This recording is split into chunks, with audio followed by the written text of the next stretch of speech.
पूजा जी, आप ऐसा करें कि जो आप आंसर लिख रहे हैं वहाँ पर आप क्वेश्चन भी मेंशन कर दें। तो क्या है कि हमको कॉपी चेक करने में थोड़ी आसानी हो जाती है, और चेक करने के साथ साथ हम मुझे ये बताने में भी आपको आसानी रहेगी कि आप मिस्टेक कहाँ कर रहे हैं, कहाँ लेक हो रहा है आपके आंसर राइटिंग में।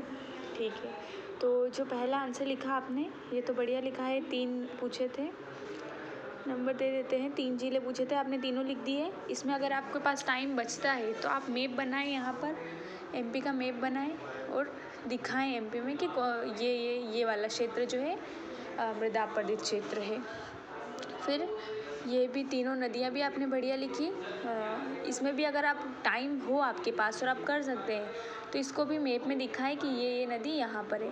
इससे देखो, आप मैप नहीं बनाओगे तो भी नंबर तो आपको 3 मिलेंगे, मैप बनाओगे तो भी नंबर आपको 3 मिलेंगे। तो फिर हम मैप बना क्यों रहे हैं, हमें तो टाइम बचाना है। लेकिन उसका फ़ायदा क्या मिलेगा कि आप यहाँ पर मैप बनाओगे तो एग्जामिनर जो कॉपी चेक करने वाले हैं उनके दिमाग में आपके लिए एक पॉजिटिव ऑरा क्रिएट होगा, पॉजिटिव माइंडसेट बनेगा, जिसका बेनिफिट आपको 5 मार्कर और 11 मार्कर में मिलेगा।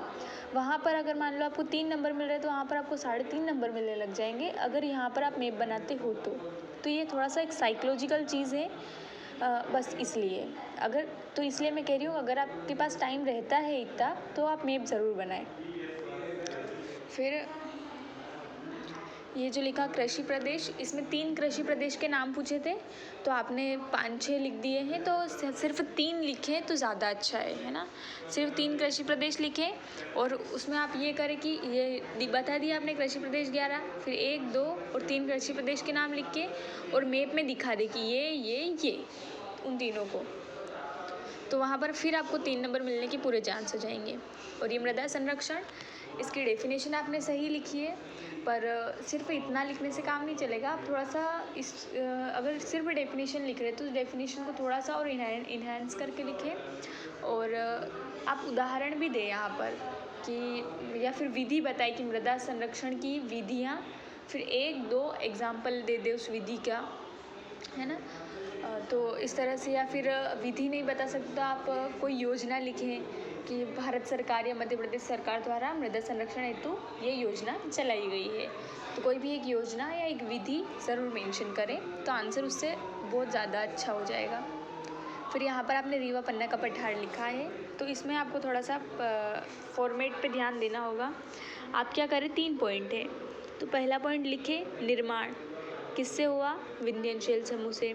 दूसरा पॉइंट आप यहाँ पर लिख दें कि निर्माण विंध्याचल समूह। फिर दूसरा पॉइंट आप यहाँ पर लिख दें फसल या जलवायु या मिट्टी, ऐसा कुछ डाल दें और फिर ये मैप बना दें।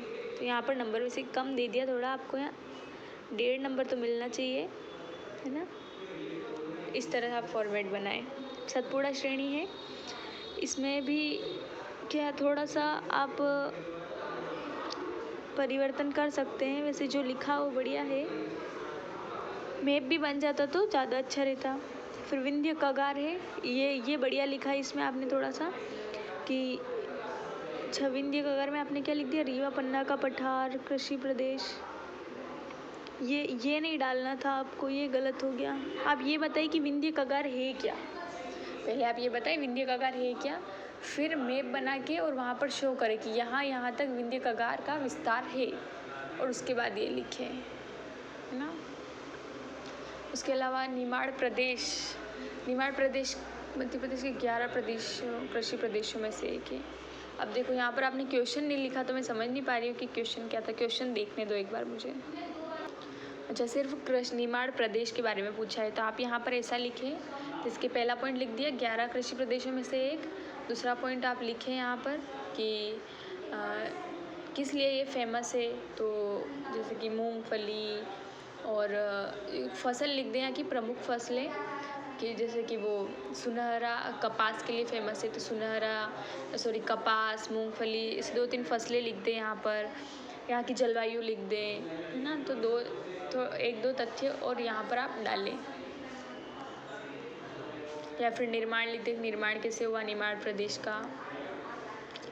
फिर ये जो है 3 मार्कर, इसमें क्या है कि आपने लिखा अच्छा है, फॉर्मेट भी आपने सही बनाया है, पर थोड़ी सी शब्द सीमा आपकी बहुत कम जा रही है। जैसे कि 5 मार्कर क्वेश्चन जो है उसमें हमारी सीमा एटलीस्ट 45 to 50 वर्ड्स होनी चाहिए।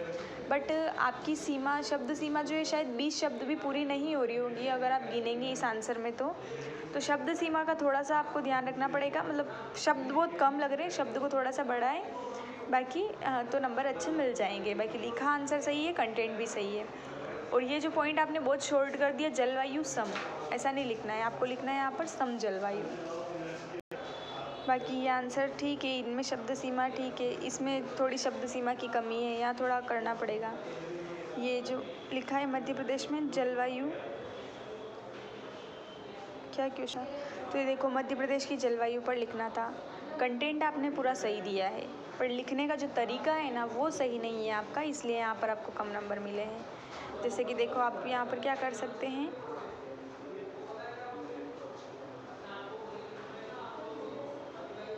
आप यहाँ पर ऐसा करें, पहला पॉइंट बनाएं जलवायु का प्रकार लिखें, फिर लिखें उष्णकटिबंधीय मानसून प्रकार की जलवायु। फिर आप लिखें कारक, जैसे कि कर्क रेखा की वजह से जो है ये इस तरह से है। फिर लिखें यहाँ पर देशांतरीय विस्तार, फिर तापांतर, तापक्रम, इस तरह से जो है आप पॉइंट बनाएं इस तरह, और फिर उनको मेंशन करें।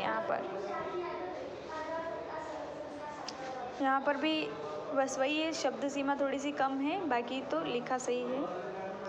ये वाला जो प्रश्न था यहाँ पर जलवायु प्रदेश लिखने थे, तो टोटल 4 जलवायु प्रदेश हैं, उन जलवायु प्रदेशों के बारे में आपको यहाँ लिखना है। बाकी 11 मार्कर तो सही है, कंटेंट में कोई ज़्यादा प्रॉब्लम नहीं है, बढ़िया है। पर ऊपर थोड़ा सा नकारात्मक दृष्टिकोण था, इस वजह से 11 मार्कर में उसका प्रभाव देखने को मिला नंबर में। अदरवाइज़ अच्छा प्रयास किया है आपने, आप लिखते रहें, धीरे धीरे इम्प्रूवमेंट और हो जाएगा।